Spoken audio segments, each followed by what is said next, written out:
हरे कावन नगर से शिवजी आवत बानी, कहवा कइनी स्नान।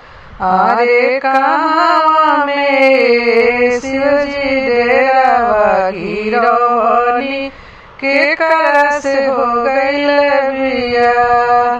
हरे काशी नगर से शिवजी आवत बानी, गंगा जी कइनी स्नान।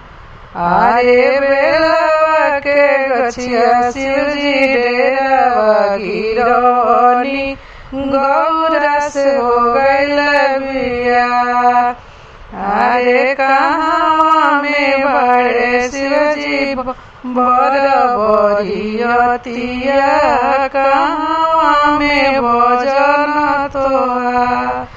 हरे कहवा में बड़े शिवजी माथ के मौरिया, कहाँ बड़ी गौरी तोहार।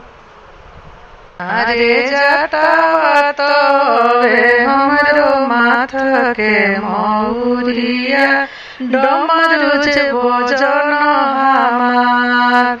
हरे सर्प तोरे हमरो बर बरियतिया, गौरा से हो गइल बिया।